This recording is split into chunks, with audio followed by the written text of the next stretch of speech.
तो आज हम लोग नया टॉपिक शुरू करने वाले हैं और टॉपिक का नाम है एडवर्ब। हालांकि एडवर्ब ऐसा टॉपिक है जिससे सारे एग्जाम में क्वेश्चन आते हैं। सारे एग्जाम में बहुत इंपॉर्टेंट टॉपिक है ये, और इस टॉपिक को हम लोग थोड़ा गहराई समझना पड़ेगा। और एडवर्ब के जो क्वेश्चन होते हैं वो उतने सीधे नहीं होते जितने और सब चीज़ों के होते हैं। बस फायदा ये है कि एडवर्ब के क्वेश्चन बहुत ज़्यादा नहीं आते। किसी भी एग्जाम में आते तो हैं, अब यानी कि बहुत ज़्यादा नहीं आते इसका मतलब मैं ये कह रहा हूँ कि आते ही नहीं है, आते हैं। लेकिन जो भी क्वेश्चन थोड़े बहुत आते हैं वो सीधे नहीं होते, और कुछ क्वेश्चन सीधे भी होते हैं, कुछ क्वेश्चन बिल्कुल सीधे भी होते हैं, क्योंकि हर जगह आसान क्वेश्चन होता है।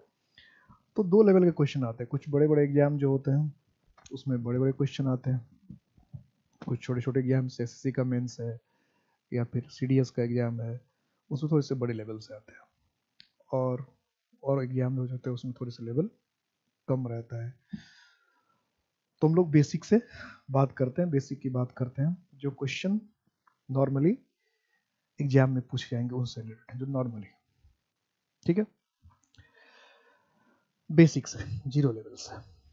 और जितने क्वेश्चन हमारे एग्जाम में आएंगे उस क्वेश्चन पे ध्यान रखते हैं कि जो हमारे लिए आवश्यक हो, जरूरी हो, जिससे हमारे एग्जाम का क्वेश्चन ना छूटे। इस बात पर एकदम ध्यान रखना है कि भाई जो भी हम कॉम्पिटेटिव एग्जाम देते हैं उस एग्जाम में आने वाले क्वेश्चन हमसे बिल्कुल ना छूटे, चाहे वो चैप्टर आसान हो, मुश्किल हो, छोटा हो, मोटा हो, इन सब से कोई फर्क नहीं पड़ता।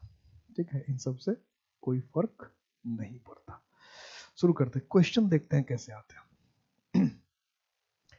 क्वेश्चन देखते हैं हम लोग कि कैसे आते हैं इसके।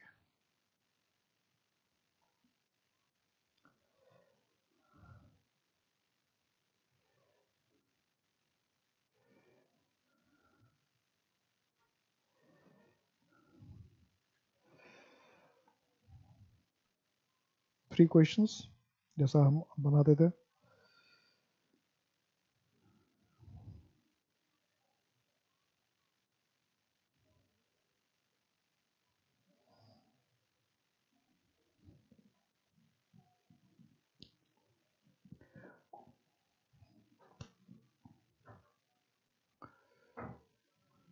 First,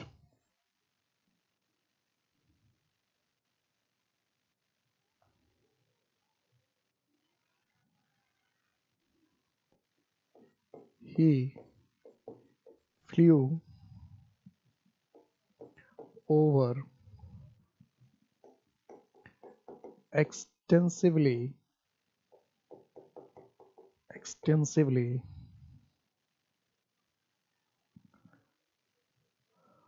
the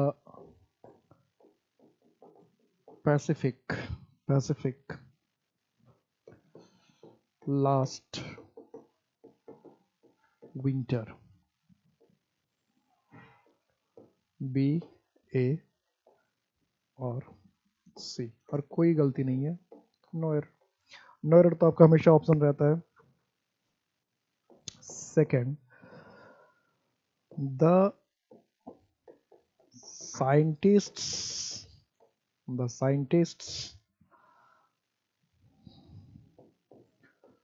could not hardly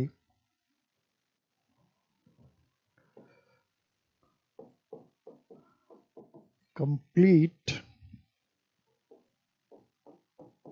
all the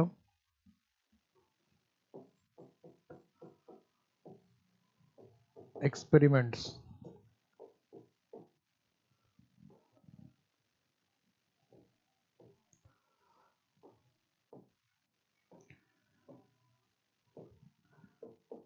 और नो एरर। थर्ड,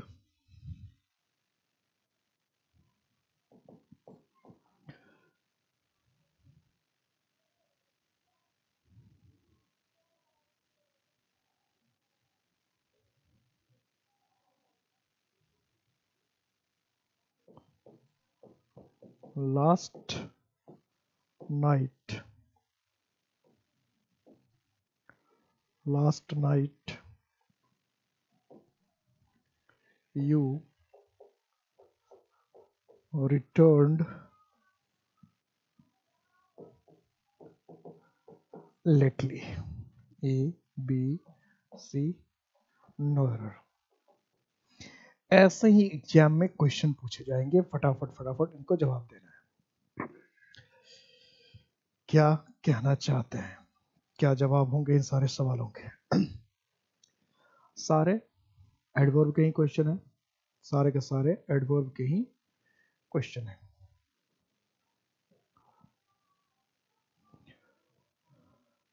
फिर हम लोग एडवर्ब पे जाइए। क्वेश्चन चैप्टर शुरू करने से पहले हमें देख लेना चाहिए कि भाई क्वेश्चन कैसा आता है। अब वैसे भी हमारा ट्रेंड रहा है कि किसी भी क्लास को हम लोग 3 क्वेश्चन से शुरू करते हैं, तो इस ट्रेंड को हम लोग ब्रेक करना नहीं चाहते। देखते हैं क्वेश्चन को। आप लोगों ने बना लिया होगा या और टाइम चाहिए बनाने के लिए? देख लो। वैसे आप लोग ने बना ही लिया होगा अब तक, क्वेश्चन तो लिखते लिखते बन जाना चाहिए। क्वेश्चन तो लिखते लिखते ही बन जाना चाहिए। खैर, फर्स्ट क्वेश्चन। इससे पहले कि इस क्वेश्चन को डिस्कस हम करें, अगर आप शुरू की क्लासेस में देख सुने होंगे, फर्स्ट सेकंड क्लास अगर जब मैंने पार्ट्स ऑफ स्पीच शुरू किया होगा, तो उसमें मैंने 2 बातें बताई थी। एक ये कहा था कि जो नॉर्मली एरर होता है, तो एरर के 2 वजह होते हैं। एरर के 2 वजह, यही बात कही थी। एक मैंने बताया था कि एरर की जो वजह होती है वो होता है फंक्शन। फंक्शन कहने का मतलब यूज। और एक बताया था प्लेस। और उस समय भी मैंने आपको बताया था कि अगर हम सारे टॉपिक्स के एरर को ठीक से देखें, तो आर्टिकल, एडजेक्टिव, कंजंक्शन, डिग्री, ये जो 4 टॉपिक्स होते हैं, इसकी जो सबसे ज्यादा गलती होती है वो प्लेस की गलती होती है। क्योंकि आपको ये समझना होगा कि कभी कभी क्या होता है कि प्लेस बदलने से, मैंने आपको बताया था कि मीनिंग बदल जाता है। और कभी कभी ये बताया कि प्लेस बदलने से सेंटेंस गलत हो जाता है। इसलिए मैंने आपको इस चैप्टर के शुरुआत में कहा था कि एडवर्ब थोड़ा सा खतरनाक है, क्योंकि प्लेस बदलने से मीनिंग बदला कि सेंटेंस गलत हो गया, ये चीज ध्यान रखने के लिए या ये समझने के लिए थोड़ा सा प्रैक्टिस करना पड़ता है, या सेंटेंस को बारीकी से पढ़ना पड़ता है। इसलिए कोई भी इंसान जो आपको ये भी सलाह देता है इंग्लिश में कि आप किसी ना किसी पेपर मैगजीन को पढ़ते रहिए, क्योंकि पढ़ते रहने से क्या होता है, और वो भी माइन्यूटली, यानी कि सिर्फ रीडिंग लगा दिया, पढ़ते रहना होता है माइन्यूटली, देखकर, प्लेस देखकर, कौन सा वर्ड कहाँ यूज हुआ है, किस सेंटेंस का क्या मीनिंग है। और अगर मीनिंग ठीक से नहीं निकल रहा है तो उसको जाके हम लोग अपने सीनियर से या टीचर से जाके पूछते हैं कि इस सेंटेंस का मीनिंग क्या होगा। ये जरूरी होता है। रीडिंग रीडिंग बहुत इंपॉर्टेंट होता है इंग्लिश में। खैर, ही फ्लू ओवर एक्सटेंसिवली। सबसे पहले तो ये ओवर वर्ड है, एक्सटेंसिवली। एक्सटेंसिवली का मतलब क्या? बड़े पैमाने पर, बड़े पैमाने पर विस्तृत, यानी खूब, ढेर सारा, यही करना, अधिक, ज्यादा का सेंस होता है। तो पेसिफिक लास्ट विंटर, तो ये जो एक्सटेंसिवली वर्ड क्या वो लगा है, और जनरली एल वाई लगा हुआ वर्ड जनरली वैसे एडवर्ब होता है। कुछ ऐसे वर्ड है जो एल वाई लगा होता है और एडवर्ब नहीं होता है, ऐसा भी होता है। लेकिन जनरली एल वाई लगे हुए वर्ड जो है वो एडवर्ब ही होते हैं। ठीक है, एडवर्ब होते हैं जनरली। एल वाई से अगर कोई वर्ड लगा है, जनरली होते हैं, सब तो नहीं होता है। तो एक्सटेंसिवली हम लिख रहे हैं, तो पैसिफिक ओशन के पहले लिख रहा है कि मॉडिफाई किसको करना चाह रहा है? पैसिफिक ओशन को मॉडिफाई करना चाह रहा है, किसको? तो कहना चाह रहा है कि पैसिफिक ओशन के ऊपर बड़े पैमाने पर, मतलब वो जो पैसिफिक ओशन था उसके आसपास घुमा होगा बहुत पैमाने, यानी ये जो एक्सटेंसिवली वर्ड है, इसको मॉडिफाई की, ओवर, कि पूरे इधर उधर के जितने भी इलाका है वो, ये ओवर प्लेस बता रहा है कि इधर उधर हर जगह पैसिफिक ओशन के ऊपर, ये कहना चाह रहा है। तो इसको मॉडिफाई करना चाह रहा है ओवर को, कि पूरे पैसिफिक ओशन को खंगाल मारा, चप्पा चप्पा। इसलिए ये एक्सटेंसिवली जो होना चाहिए ओवर के पहले होना चाहिए। ठीक है, the scientist could not hardly. अब इसमें देखिए, कुड नॉट, नॉट अपने आप में ही नेगेटिव है, और जब आप इस चैप्टर को आगे डील करेंगे तो हार्डली, हार्डली वर्ड भी नेगेटिव ही होता है। तो और हार्डली का मतलब होता है शायद ही, ना के बराबर, शायद ही या ना के बराबर। तो सेंटेंस कह रहा था scientist could not hardly complete all the experiments, कि जो साइंटिस्ट था वो शायद ही अपना सारा एक्सपेरिमेंट कंप्लीट कर पाया पूरा। तो शायद ही, एक ही से तो बदला, शायद ही, शायद ही। तो कुड और फिर हार्डली, कुड नॉट हार्डली, जब हार्डली मतलब होता है शायद ही कर पाया, नहीं कर पाया, तो फिर नॉट लिखने की जरूरत क्या है, दो नेगेटिव बिना मतलब, या तो कुड नॉट लिखे काम चलेगा, नहीं कर पाया, या हम कहेंगे शायद ही नहीं कर पाया, या शायद ही पूरा कर पाया, या तो क्योंकि साइंटिस्ट जो है वो अपना एक्सपेरिमेंट नहीं कर पाया, सीधा कहेंगे नहीं कर पाया, और एक शायद ही कर पाया, दो में से एक ही चीज कहेंगे ना, ठीक है। और शायद ही नहीं कर पाया इसका मतलब तो कर पाया, हम कहेंगे शायद ही वह नहीं आ पाया, इसका मतलब आ गया। तो दो नेगेटिव मिलकर तो कभी कभी क्या होगा, पॉजिटिव हो जाता है। यहाँ तो ऐसा कोई सेंस बन ही नहीं रहा है, तो साफ साफ बता रहा है कि शायद ही कर पाया, यानी कहना चाहता है कि नहीं कर पाया। तो फिर दो नेगेटिव का कोई मतलब ही नहीं है, एक को हटाना पड़ेगा, नॉट आ चुका है तो हार्डली को हटा दीजिए, कुड नॉट, या फिर नॉट को हट जाएगा तो कोई एक चीज हटेगा, या तो इसलिए दोनों एक ही पार्ट में है, ठीक है। एक कुड नॉट जो है और इस तरह रहेगा तो एक ही पार्ट में रहेगा, किसी एक को हटा देंगे ठीक हो जाएगा, या तो नॉट को हटा दें या हार्डली, किसी एक को हटा दें किसी। Last night you return lately, कि पिछली रात या बीते हुए रात में तुम देर से आए, देर से, तो लगेगा ठीक ही तो है, देर से आए लेटली, तो ठीक ही लगेगा। लेकिन अब दो वर्ड है, एक है लेट और एक है लेटली, दोनों एडवर्ब है। लेकिन जब लेट एडवर्ब की तरह यूज होता है तो लेट का मतलब होता है देर से, और लेटली जब एडवर्ब की तरह यूज होता है तो लेटली का मतलब होता है हाल ही में। तो कल रात हाल ही में तुम आए, ये क्या मतलब है, last night you return lately, तुम ये कहना चाहते हैं लास्ट नाइट तुम देर से आए, विलंब से आए, तुमको आने में देर हो गई पिछली रात, यही तो कहना चाहेंगे। तो लेटली का कोई सेंस नहीं बनता, तो होना चाहिए था लेट, लिख दिया लेटली, कब देर से आए। कल रात तुम हाल ही में आए, ये कोई कल रात फिर क्या मतलब, जब हाल ही में आए तो फिर कल रात कहना क्या मतलब है, कल रात तुम हाल ही में आए, तो ऐसा नहीं होता। तो क्या होना चाहिए, कल रात तुम देर से लौटे, और देर से का इंग्लिश लेट होता है, ना कि लेटली। तो ये इस तीन क्वेश्चन को देखकर आपको ये समझ में आ गया होगा कि क्वेश्चन कैसे कैसे आने वाले हैं, और आपको बारीकी से वर्ड जो आपने सुन रखा है, late, lately, recently, hardly, hard, too much, much too, very, इन सब, ओवर, इन सब वर्ड को आपको देखना पड़ेगा। इससे तो पहले आपने देखा था my, mine, his, her, yours, our, theirs, ये सब देखा था। अब इसी तरह के वर्ड्स को देखना कि always, never, rarely, seldom, hardly, hard, fast, इन सब, लेटली, रिसेंटली, लेट, इन सब वर्ड का यूज कैसे होता है, रैदर, फेयरली, इन सब वर्ड का यूज कैसे करते हैं ये सीखना है। इनफ, ये सब वर्ड कैसे यूज होता है। टू, इनको यूज कैसे करते हैं, ये चैप्टर यही बताएगा। डिटेल में चलेंगे हम लोग, तो पहले तो इसके बेसिक पे आते हैं। तो चैप्टर का नाम है एडवर्ब। सबसे पहली बात तो आप ये समझिए कि एडवर्ब चैप्टर ही, एडवर्ब नाम ही इस चैप्टर को के लिए कंफ्यूजन क्रिएट करता है। मतलब the confusion lies in its name, इस चैप्टर का जो कंफ्यूजन है उसके नाम में ही है।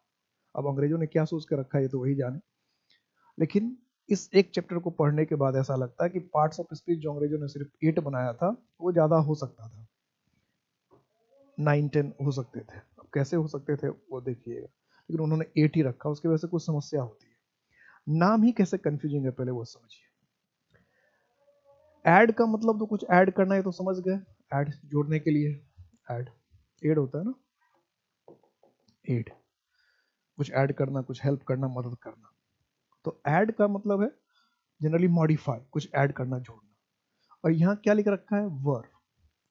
तो नॉर्मली पहले इस वर्ड को देखते हैं कि ये जो ऐड वर्ड यूज किया ये है मॉडिफाई करने का। यहाँ समस्या शुरू होती है कि एक तो ऐड वर्ड है, दूसरा वर्ब है। इसका मतलब नाम से ऐसा पता चलता है कि ये वर्ब को ऐड करता होगा, और ऐड करने का मतलब यहाँ पर क्या कि उसको मॉडिफाई करता होगा, वर्ब को मॉडिफाई करता होगा। सिंपली यही मीनिंग हुआ कि ये वर्ब को मॉडिफाई करता होगा।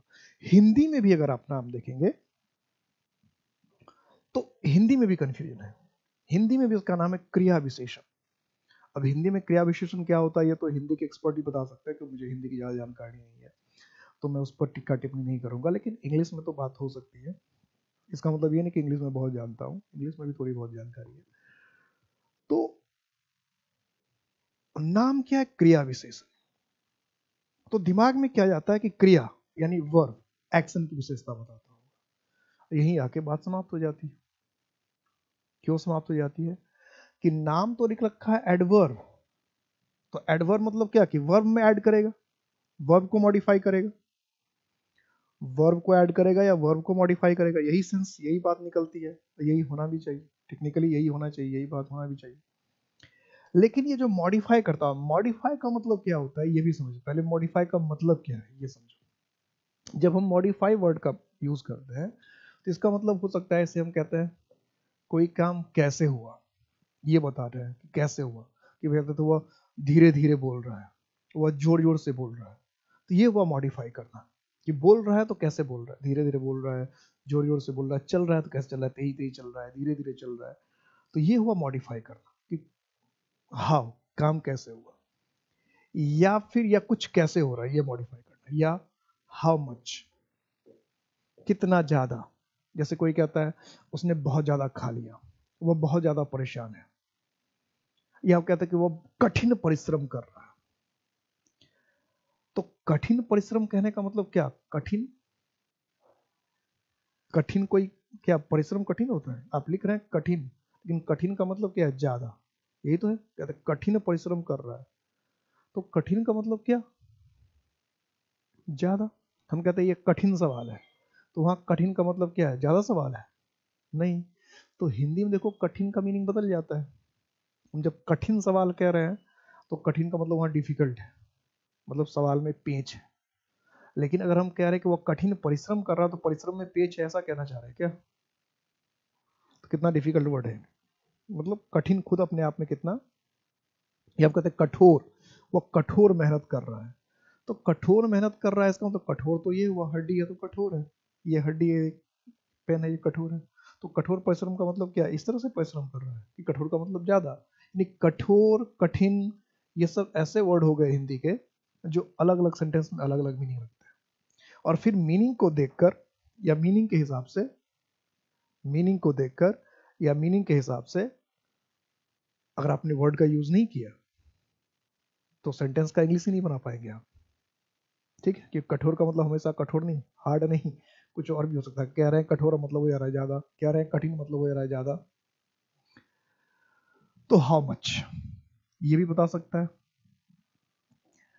वाई क्यों ये भी बता सकता है, काम क्यों हुआ क्या ये भी बता सकता है।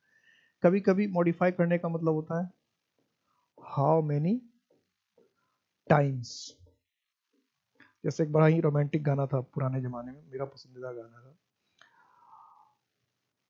उस गाने का बोल था कुछ ऐसा कि बार बार, बार बार तो है क्या समझाऊं पायल की झनकार, बार बार तो है क्या समझाऊं पायल की झनकार, तो बार बार का यह मतलब क्या है, हाउ मेनी टाइम्स, फ्रीक्वेंसी, बार बार का मतलब, बार बार मतलब फ्रीक्वेंसी, हाउ मेनी टाइम्स।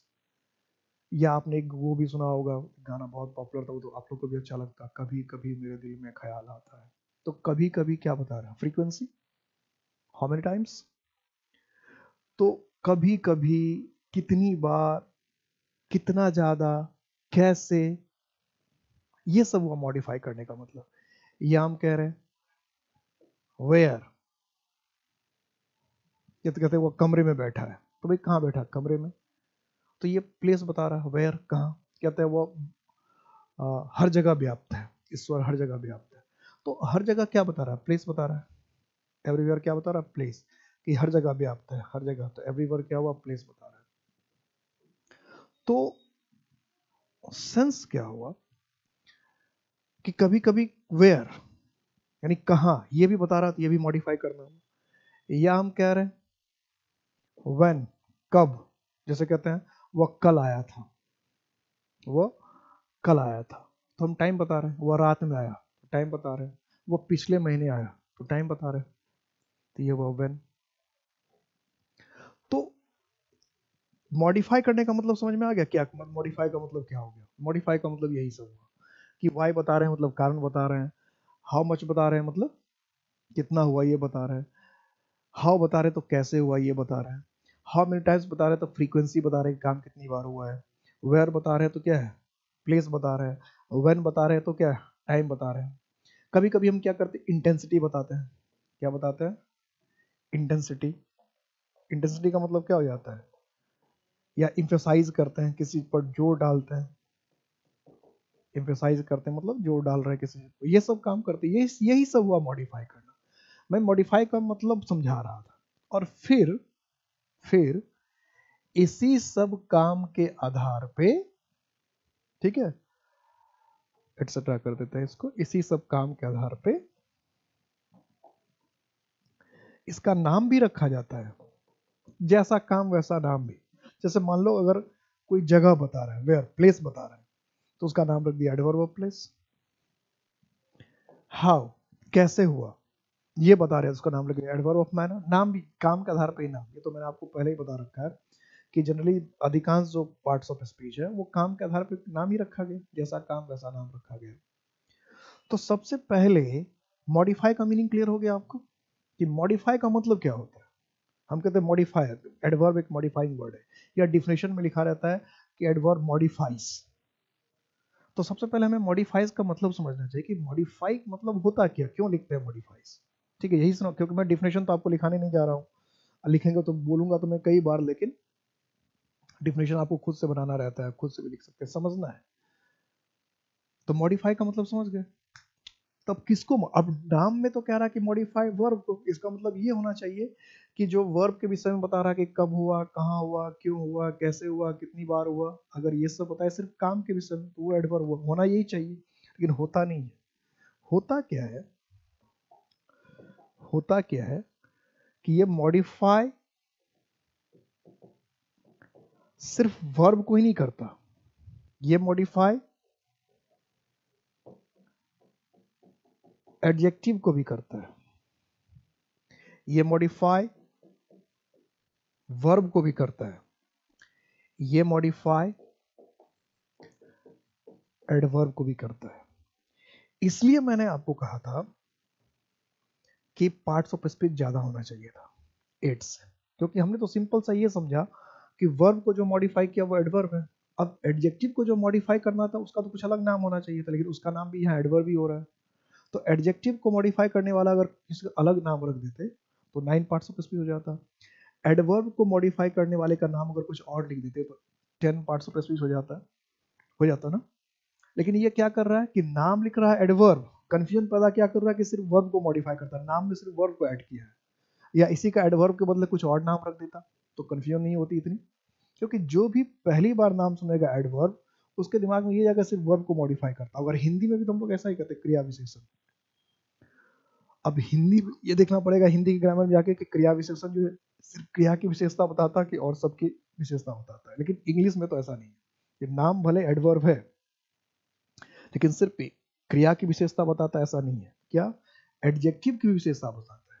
तो हमने क्या देखा सीरीज कि जो नाउन को एक्सप्लेन किया वो एडजेक्टिव हुआ, और जो एडजेक्टिव को एक्सप्लेन करेगा, मॉडिफाई करेगा, उसको एडवर्ब कहेंगे। ठीक है, जो नाउन को एक्सप्लेन किया, नाउन के विषय में इंफॉर्मेशन दिया, उसको हमने एडजेक्टिव कहा। अब जो एडजेक्टिव को मॉडिफाई करा उसको एडवर्ब कह रहा है, लेकिन नाम क्या कह रहा है, एडवर्ब। तो कंफ्यूजन क्या हो रही है, अरे वर्ब को मॉडिफाई करता है, लेकिन बात क्या है कि एडजेक्टिव को भी मॉडिफाई, यानी एडजेक्टिव को भी अगर कोई मॉडिफाई कर रहा है, एडजेक्टिव के विषय में अगर इंफॉर्मेशन दे रहा है तो वो एडवर्ब कहलाएगा। वर्ब के विषय में जो इन्फॉर्मेशन दे रहा है वो इन्फॉर्मेशन तो वो एडवर्ब कहलाएगा। इतना ही नहीं, एडवर्ब यानी एक एडवर्ब को भी मॉडिफाई किया जा सकता है, लेकिन दिक्कत यह है कि एडवर्ब को मॉडिफाई करने का नाम, करने वाले का नाम थोड़ा सा मोटा तगड़ा होना चाहिए था। Grand adverb, great grand adverb, कुछ भी होता। लेकिन एडवर्ब को मॉडिफाई करने वाला भी एडवर्ब, ये तो और अजीब बात हो गई कि भाई अपने ही कुल, अपने ही जाति, अपने खानदान को मॉडिफाई कर रहा है, नाम भी वही है, यानी एडवर्ब एडवर्ब को, यानी एडवर्ब को जो मॉडिफाई करेगा उसको भी एडवर्ब ही कहेंगे। टेक्निकली तो अलग नाम होना चाहिए, चलो एडजेक्टिव को मॉडिफाई करने वाले का एडवर्ब क्या समझ में आ गया, लेकिन जो एडवर्ब को मॉडिफाई करेगा उसको, उसका भी नाम एडवर्ब, ये तो नाइंसाफी है। इतने नाइंसाफी के साथ आपको जीना पड़ेगा इंग्लिश में, इसलिए इंग्लिश में जीना आसान नहीं कि इतनी ज्यादा आपके साथ नाइंसाफी होती है, इतने ज्यादा ग्रामर के नाम पर आपके साथ बदतमीजी होती है कि चर्चा नहीं है उसका, बहुत ज्यादा। लेकिन फिर भी सीखना पड़ता है, झेलना पड़ता है। अब जिससे प्यार है उसको तो नखरे तो झेलने ही पड़ेंगे। तो इंग्लिश से आपको प्यार है, लगाव है, कंपटीशन क्वालिफाई करने के लिए जरूरी है, तो नखरे तो उठाना पड़ेगा, उठाना ही पड़ना पड़ेगा। मतलब इंग्लिश समझिए या गर्लफ्रेंड या बॉयफ्रेंड समझिए। अब ऐसा सिर्फ गर्लफ्रेंड कहूँगा तो गड़बड़ बात है, क्योंकि बॉयफ्रेंड के नखरे भी उठाने पड़ते हैं सब। ये नहीं लड़कियों को ज़्यादा बदनाम करके रखा है लोगों ने कि लड़कियां बड़ी नखरे करते हैं, लेकिन बॉयफ्रेंड भी नखरे करते हैं। अब हम लोग ऐसा हो तो नखरे करते ही है, बहुत नखरे करते हैं, हम खुद भी नखरे करते हैं बहुत। करना भी चाहिए, नखरे लोग नहीं करेगा तो बात कैसे बनेगा। नखरे भी होने चाहिए सबको, लेकिन नखरे उठाने वाले भी होना चाहिए, और नखरे उठाने वाला कोई है ही नहीं। खैर, तो इंग्लिश के नखरे बड़े हैं, ठीक है। एक बॉलीवुड में भी गाना था, नखरे बड़े तेरे नखरे बड़े, बहुत नखरे हैं। देखते कितने बड़े बड़े नखरे हैं। अभी तो कहानी शुरू हुई है, अभी शुरू हुई है, अभी असल भौंसर आना बाकी है। कि एडजेक्टिव को तो मॉडिफाई करता ही है, वर्ब को मॉडिफाई करता ही है, एडवर्ब को मॉडिफाई, और सबके मैं एग्जाम्पल दूंगा अभी, ऐसे नहीं कि खाली बात कहूँ, सबके एग्जाम्पल दूंगा। इसके अलावा ये इतना बदतमीज है एडवर्ब कि ये प्रीपोजिशन को भी मॉडिफाई करता है। जी हाँ, प्रीपोजिशन को भी मॉडिफाई करता है। और कभी कभी तो ऐसा देखा गया है कि नाउन और प्रोनाउन को भी मॉडिफाई कर देता है, जबकि नाउन या प्रोनाउन को मॉडिफाई करना एडजेक्टिव का काम है। जी हाँ, तो बचपन से पढ़ रखे हैं। लेकिन कुछ केसेस ऐसे हो सकते हैं या कुछ बातें ऐसी हो सकती है जहां पे नाउन या प्रोनाउन को भी ये मॉडिफाई, ये होता कभी कभार ही है, रेयरली होता है, लेकिन होता ऐसा है। इसीलिए इसीलिए कुछ राइटर ने तो प्रीपोजिशन का बहुत खतरनाक डेफिनेशन लिखा है। ऐसा लिखा है कि an adverb can modify any parts of speech. ये डेफिनेशन है कि an adverb can modify any parts of speech except interjection and conjunction. An adverb can modify any parts of speech except interjection and conjunction। Hindi में इसका सीधा मतलब यह कि adverb जो है किसी भी पार्ट ऑफ स्पीच को, किसी भी पार्ट ऑफ स्पीच को मॉडिफाई कर सकता है। कंजंक्शन और इंटरजेक्शन तो मॉडिफाई करने लायक चीज ही नहीं है, तो इंटरजेक्शन को क्या मॉडिफाई करेगा।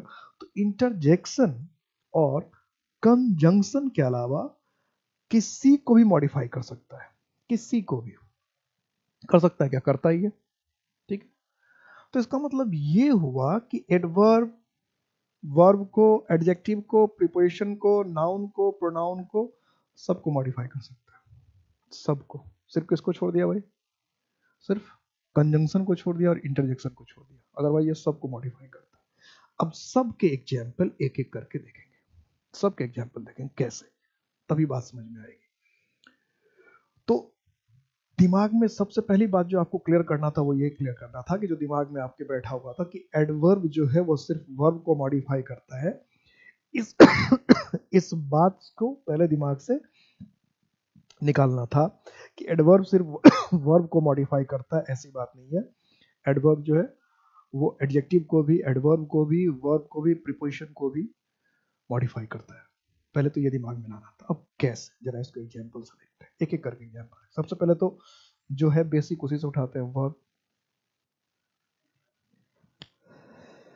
जैसे कोई बोलता है my teacher teaches me well. अब आप कहना ये चाहते हैं कि मेरा शिक्षक या मेरे शिक्षक मुझे अच्छी तरह से पढ़ाते हैं, मेरा शिक्षक या मेरे शिक्षक मुझे अच्छी तरह से पढ़ाते हैं, मेरे शिक्षक मुझे अच्छी तरह से पढ़ाते हैं। My teacher teaches me well. अब ये टीचर क्या है, ये टीचर तो नाउन हो गया, ठीक है। टीचेस ये क्या है, एक्शन है, काम है, वर्ब है। ये मी क्या है भाई, ये मी तो क्या है, ऑब्जेक्ट है। और ये जो वेल है, जैसे आपके इंस्टीट्यूट का भी नाम है वेल, इसका फुल फॉर्म हुआ करता था द, अभी भी है, the world of English language and literature. कभी कभी लोग वेल का फुल फॉर्म पूछ लेते हैं, तो लिखा भी रहता है कई जगह, द वर्ल्ड शॉर्ट फॉर्म है well, the world of English language and literature. क्योंकि जब मैं शुरू में पढ़ाना शुरू किया तो मैं लैंग्वेज भी पढ़ाता था और साथ साथ लिटरेचर भी पढ़ाता था, यानी ग्रामर भी पढ़ाता था और साथ साथ लिटरेचर भी, टीजीटी पीएचडी वगैरह को, टीजीटी पीएचडी वालों को पढ़ाता था। अब हालांकि टीजीटी पीएचडी वालों को पढ़ाना छोड़ दिया, लेकिन शुरू में स्टार्टिंग में टीजीटी पीएचडी प्लस ग्रामर सबको था। तो इसलिए पूरा नाम आ जाए, जैसा काम था वैसा नाम था। मैं इंग्लिश में हमेशा चूज ही रहा था, तो the world of English language and literature short किया तो द वेल बन गया। अब कुछ लोग मजाक भी बनाते थे, वेल का मतलब कुआं, जो नहीं समझते थे वो वेल का मतलब कुआं भी समझते थे, लेकिन मुखरीनगर में वेल तो कुआं क्या, मेरियाना ट्रेंच साबित हुआ था 2011 से लेकर 2016 तक, पुरानी बात है, जाने दें। Well, my teacher teachers me well, मेरे शिक्षक मुझे अच्छी तरह से पढ़ाते हैं। अब ये जो वेल वर्ड है, ये किसकी बात कर रहा है? टीचर की तो बात नहीं कर रहा। हम तो ये तो नहीं कि मेरे टीचर बड़े अच्छे हैं, ये तो नहीं कहा हमने कहा कि मेरे टीचर मुझे पढ़ाते अच्छा है। क्या अच्छा करते हैं? तो पढ़ाते अच्छा है, यानी कैसा पढ़ाते हैं? तो अच्छा पढ़ाते हैं, यानी पढ़ाते कैसे हैं इसकी बात हो रही है। Getting the point? कि पढ़ाते कैसे हैं इसकी बात हो रही है, तो अच्छा पढ़ाते हैं। तो ये जो वेल है, ये किसको मॉडिफाई कर रहा है? टीचर्स को मॉडिफाई कर रहा है। और टीचर्स के विषय में क्या बता रहा है? एक्शन के विषय में क्या बता रहा है कि एक्शन कैसा हो रहा है? हाँ, कैसे हो रहा? तो अच्छा हो रहा है। ठीक है, कैसा? तो अच्छी तरह से। पढ़ाने का काम कैसा हो रहा? तो अच्छा। पढ़ा कैसे रहे? अच्छा, यानी काम कैसे कर रहा है, काम कैसे कर रहे इसकी बात हो रही। काम कैसा हो रहा? तो अच्छा। टीचर अच्छा है कि नहीं? हो सकता है टीचर बहुत बुरा हो, लेकिन पढ़ाते कैसे, पढ़ाने का जो काम चलता है वो कैसा, वो अच्छा। ठीक है, तो ये जो वेल हो गया, ये हो गया एडवर्ब। और किसको मॉडिफाई किया भाई इसने? तो टीचर्स को, काम को, कि पढ़ाते कैसा? तो अच्छा पढ़ाते, इसलिए इस वेल को क्या कहेंगे? एडवर्ब कहेंगे। ठीक है, और नाम रखना पड़ेगा कि एडवर्ब में कौन सा एडवर्ब है। इसको कहेंगे एडवर्ब ऑफ मैनर, क्योंकि काम कैसे हो रहा है ये बता रहा है, मैनर बता रहा है, काम होने का तरीका बता रहा है, इसलिए इसका नाम क्या होगा? Adverb of manner. क्या नाम होगा? Adverb of manner. तो एडवर्ब वर्ब का एग्जांपल देख लिए। अब हम दूसरा सेंटेंस लेते हैं। जैसे हमने कहा my teacher is a very strong person। Strong person कहने का मतलब ये बाइसेप्स ट्राइसेप्स तो नहीं जाइएगा, और मेरी बात भी नहीं समझना कि मैं अपने टीचर की बात, हो सकते है आपकी कोई जिम जाने वाले टीचर हो, उसकी बात हो रही है। वेरी स्ट्रॉन्ग पर्सन, अब मेंटलिटी से हो सकता है, तो मेंटलिटी से तो हो, उसमें तो कोई दो राय नहीं है। My teacher is a very strong person. ये पर्सन क्या है? ये पर्सन है, नाउन है, इसमें तो कोई दिक्कत नहीं।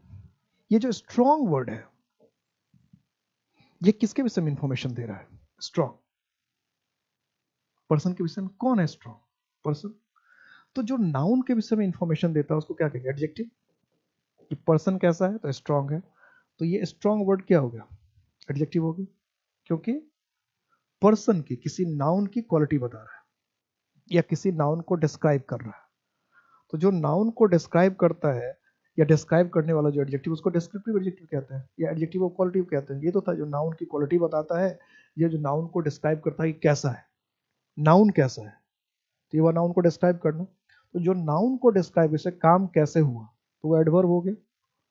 नाउन कैसा है, पर्सन कैसा है, नेम कैसा है, तो जो भी वर्ड नेम कैसा है उसके लिए आता है, नाम को मॉडिफाई क्वालिफाई करने के लिए आता है, उसको क्या कहते हैं? डिस्क्रिप्टिव या एडजेक्टिव ऑफ क्वालिटी या क्वालिटेटिव एडजेक्टिव।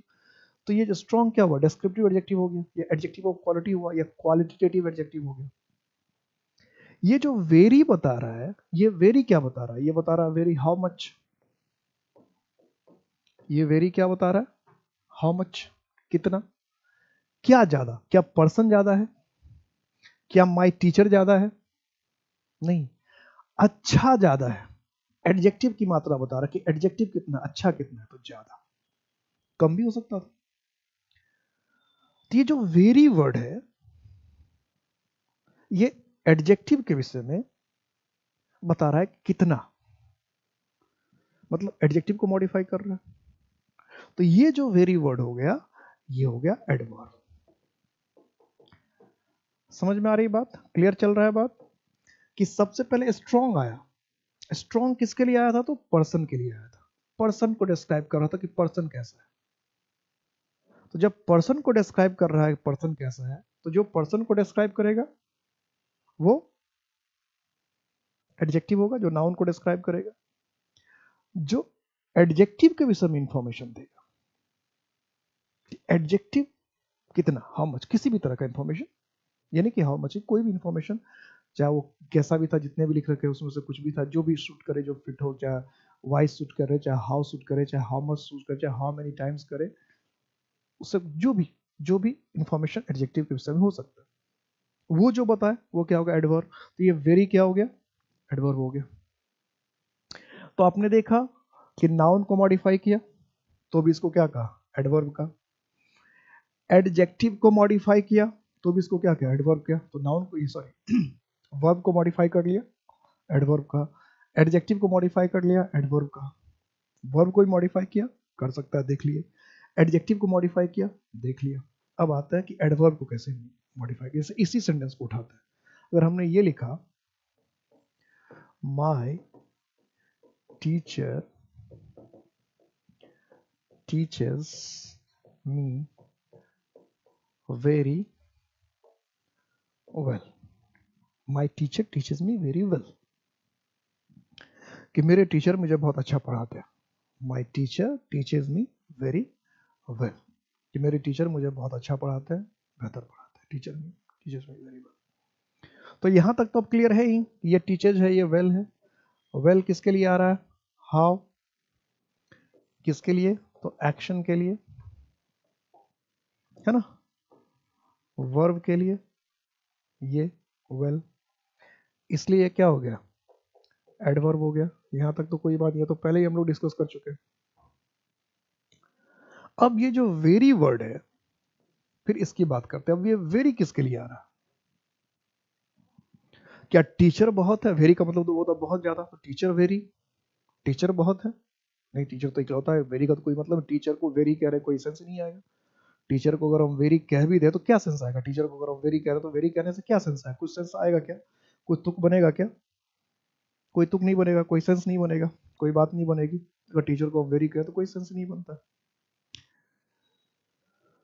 टीचर्स को वेरी कहें तो भी कोई बात नहीं बनाता।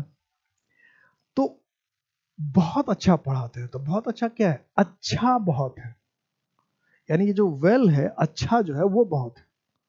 तो ये जो वेल बता रहा है, या फिर ये जो वेरी बता रहा है, ये क्या बता रहा है, हाउ मच। और क्या हाउ मच, तो ये एडवर्ब हाउ मच, वेल अच्छा, अच्छा बहुत पढ़ाते हैं, यानी एक तो अच्छा पढ़ाते हैं, तो पढ़ाने की बात पहले से कर रहा था, वर्ब की बात पहले से कर रहा था। जैसे वर्ब की बात कर रहा था वेल, तो ये वैसे ही क्या हुआ, एडवर्ब हुआ। अब अच्छा कितना, क्योंकि अच्छा कम भी हो सकता है, ज्यादा भी हो सकता है। तो जब हम अच्छा बता रहे कि बहुत अच्छा, वेरी, तो वेरी यहां क्या कर रहा है, अब वेल की बात कर रहा है, एडवर्ब की बात कर रहा है, तो भी इसको हम लोग क्या कहेंगे, इस वेल को हम लोग क्या कहेंगे, एडवर्ब ही कहेंगे।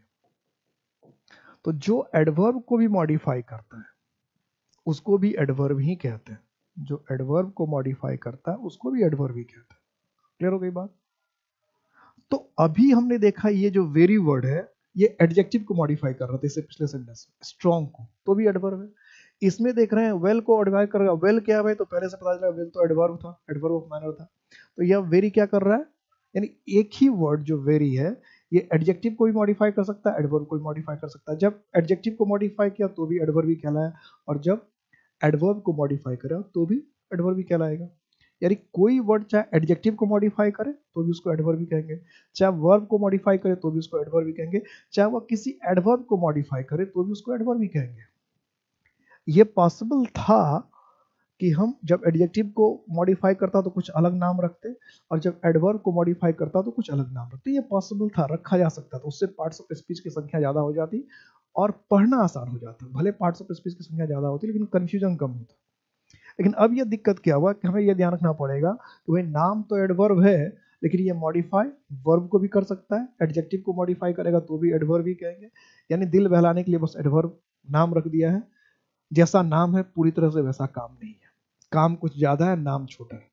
यहाँ ये समझने के बाद काम कुछ ज्यादा ही है, बहुत ज्यादा काम है, और नाम छोटा कर दिया। जितना ज्यादा काम है उस काम के हिसाब से पूरा नाम नहीं है, तो नाम कुछ और होना चाहिए था। इसमें सब कुछ आ जाता है, एडजेक्टिव वर्ब सब आ जाता, तीनों को मिला के कोई नाम रख देता, वर्ब एडजेक्टिव और एडवर्ब को, तो भी बात समझ नहीं आती। लेकिन नाम रख दिया एडवर्ब तो पूरा फोकस कहाँ जाता है, वर्ब पे चला जाता है। क्लियर हो गई बात। अब जो क्वेश्चन पूछा था, जरा मैं एक क्वेश्चन लिखता हूँ उसके बाद फिर मैं बात करूंगा। ये जो पहला ही क्वेश्चन पूछा था मैंने, अगर सेंटेंस ये लिखते हैं, the bird flu exactly over his head. जरा ध्यान देना इसके मीनिंग पर। किसी ने कहा कि पक्षी ठीक उसके सिर के ऊपर से उड़ गया, पक्षी ठीक उसके सिर के ऊपर से उड़ गया। अब जरा ध्यान देना, अब पक्षी उसके सिर के ठीक ऊपर से उड़ गया। पहला सेंटेंस भी आपको बुरा नहीं लगा होगा, पहला सेंटेंस आप बोलते रहते हैं खूब, लेकिन पहले सेंटेंस में आपने कहा उसके ठीक सिर के ऊपर, यानी उसका सिर ठीक ठाक था क्या, उड़ने लायक था क्या? तो अगर आप कहते ठीक सिर के ऊपर से उड़ गया, ठीक सिर के ऊपर से उड़ गया, तो सिर भी तो कहते हैं सिर तुम्हारा ठीक है ना, तबीयत ठीक है ना, तो सिर उसका ठीक था क्या, उड़ने लायक था क्या, कि हाँ चलो भाई पक्षी जो है उसके सिर पर से उड़ सकता है, ऐसा कुछ था क्या? तो एक्चुअली सेंटेंस ये होना चाहिए कि पक्षी उसके सिर के ठीक ऊपर से उड़ गया, यानी ऊपर को मॉडिफाई करना चाहते हैं। ऊपर, ठीक ऊपर कहने का मतलब वो करीब करीब ऊपर से, यानी जो ठीक वर्ड है वो सिर को मॉडिफाई नहीं कर रहा है, ऊपर जो पोजीशन है, सिर के ऊपर का जो पोजीशन हुआ, पोजीशन स्थिति, सिर के ऊपर कह रहे तो ऊपर पोजीशन बता रहा है ना, तो ठीक ऊपर से, यानी ठीक ऊपर कहने का मतलब क्या हुआ कि पोजीशन के विषय में हम बात करना चाह रहे हैं कि पोजीशन क्या था, तो लगभग सिर के करीब करीब था। ये ज्यादा बेहतर हुआ ना कि पक्षी सिर के ठीक ऊपर से उड़ गया, तो उड़ने का पोजीशन जो था सिर के बेहद करीब था, यही कहना चाह रहा है। ठीक सिर के ऊपर से उड़ गया तो अच्छी बात ही नहीं थी। हिंदी में भी ऐसा बहुत होता है, जैसे हम कहते हैं जमीन के छोटे छोटे टुकड़े, जमीन के छोटे, तो ठीक है, ये ठीक है, जमीन है उसका छोटे छोटे, लेकिन कभी कभी हम कहते हैं छोटे छोटे जमीन के टुकड़े। तो छोटे छोटे जमीन कैसे छोटा हो सकता है, जमीन तो जमीन है, टुकड़े छोटे या बड़े थे, जमीन छोटी बड़ी नहीं होती, जमीन तो जमीन है, पूरी दुनिया में फैली हुई है। जमीन तो यही ना जो आपके कदमों के नीचे, ये तो जमीन कहते हैं, ये तो पूरी दुनिया में एक ही है, फैली हुई है। आप बाद में उसके टुकड़े करते हैं और वो टुकड़ा जो है छोटा बड़ा हो सकता है, कोई आपका हो सकता है, कोई हमारा हो सकता है, लेकिन जमीन तो ना मेरा है ना आपका, ये तो पूरी दुनिया में एक साथ फैली हुई है ना। और उसके बाद हमने जमीन को क्या किया, टुकड़े किए, इसलिए छोटे छोटे जमीन के टुकड़े कहना मीनिंगलेस है, छोटे छोटे जमीन के टुकड़े कहना ही मीनिंगलेस है। लेकिन हम लोग बोलते तो हैं ऐसा, लोग भाव समझ जाते हैं, वो अलग बात है। अक्सर हम लोग क्या करते हैं, हर बात पर ध्यान नहीं देते हैं और भाव को समझ के हम लोग आगे निकल जाते हैं, होता यही है, इसलिए बच जाते हैं। तो एकदम शब्दों पे गौर करने लगेंगे कि भाई इस शब्द का क्या मीनिंग निकलना चाहिए, तो काफी दिक्कत हो जाएगी। तो ये जो एग्जैक्टली है, जो एक्चुअली पोजिशन को बताता है, ये एडवर्ब है, और किसको मॉडिफाई कर रहा है, ओवर को। ओवर क्या बता रहा है, प्रीपोजिशन, क्योंकि ओवर तो पोजिशन है ना, सिर के ठीक ऊपर से, तो पोजीशन बता रहा है, तो प्रीपोजिशन को मॉडिफाई एग्जैक्टली ओवर। और यही क्वेश्चन तो पहला क्वेश्चन था कि ठीक ऊपर से, ओवर क्या बता रहा है, प्रीपोजिशन। और ओवर, ओवर के बाद क्या, नाउन है, ये भी पता रखा है। जब पार्ट्स ऑफ स्पीच पहचानने के लिए मैं बताया था कि प्रीपोजिशन कैसे पहचानते हैं, तो प्रीपोजिशन के तुरंत बाद नाउन आता है। तो हेड, ओवर के बाद हेड आया हुआ है, हेड क्या है, नाउन है। अपने एडजेक्टिव के साथ अब नाउन आएगा तो एडजेक्टिव भी तो आ सकता है, तो ही एडजेक्टिव है। तो नाउन है तो उस नाउन के साथ एडजेक्टिव या आर्टिकल का होना तो नॉर्मली है। तो ओवर क्या हो गया, प्रीपोजिशन हो गया, पोजीशन बता रहा है इसलिए, और उस प्रीपोजिशन को मॉडिफाई कर रहा है एग्जैक्टली, सिर के ठीक ऊपर से उड़ गया। यही तो आपको पहला क्वेश्चन था, अगर आप ध्यान दें तो फर्स्ट क्वेश्चन यही तो था। ओवर एक्सटेंसिवली एडवर्ब है, और इसको मैंने क्या कहा था कि इसको ओवर के पहले रखो, और ओवर क्या है, प्रीपोजिशन। और ओवर के बाद यहां देखो तो स्पेसिफिक क्वेश्चन, स्पेसिफिक क्वेश्चन क्या है, नाम ही तो है, नाम ही तो प्रॉपर नाउन है। स्पेसिफिक क्वेश्चन तो प्रॉपर, और कुछ प्रॉपर नाउन ऐसे होते हैं इसके साथ दा लगा होता है, यही बात बता रहे, देखो स्पेसिफिक का पी कैपिटल है। और आर्टिकल चैप्टर में आपने पढ़ लिया कि कुछ ऐसे वर्ड्स होते हैं जैसे नेम, रिवर्स है, लेक्स है, ओशंस है, सीज है, उसके नाम के साथ दा लगता है। तो ओवर क्या प्रीपोजिशन है, क्योंकि इसके बाद नाउन आ रहा है, स्पेसिफिक क्वेश्चन आ रहा है, तो एक्सटेंसिवली वैसे ही एडवर्ब है क्या नाउन को मॉडिफाई कर रहा था, नहीं, इसको पोजीशन को, इसलिए मैंने कहा था कि पैसिफिक ओशन के लगभग ऊपर से हर तरफ उसके चप्पे जरूर ओवर, एक्सट्रीमली, मतलब पैसिफिक ओशन के ऊपर का शायद ही कोई ऐसा हिस्सा होगा जो उसने छोड़ा होगा, यही तो कहना चाह रहा था ना कि एक्सटेंसली ओवर, इसका मतलब पैसिफिक ओशन का जो ऊपरी हिस्सा है, ऊपर का हिस्सा, उस पर पूरे घुमा होगा, यानी शायद ही कोई पैसिफिक ओशन के ऊपरी हिस्से को उसने छोड़ा होगा, ये तो सब जगह उड़ गया होगा, ये कहने की बात कर रहा, या उड़कर हवाई सर्वेक्षण उसने किया होगा, यही सेंस निकल रहा है, इसी बात की बात हो रही थी। तो यहाँ एक्सटेंसिवली क्या कर रहा है, ओवर को मॉडिफाई कर रहा है। तो इसका मतलब हमने जो आपको ये बात कही थी कि एडवर्ब किसको किसको मॉडिफाई कर सकता है, प्रीपोजिशन को भी मॉडिफाई कर सकता है, लिखा था ना कि प्रीपोजिशन को भी, ये रहा, प्रीपोजिशन को भी मॉडिफाई कर सकता है। तो हमने किसको किसको देखा मॉडिफाई करते हुए, एडजेक्टिव को देखा मॉडिफाई करते हुए, वर्ब को देखा मॉडिफाई करते हुए, एडवर्ब को मॉडिफाई करते हुए देखा, प्रीपोजिशन को मॉडिफाई करते हुए देखा।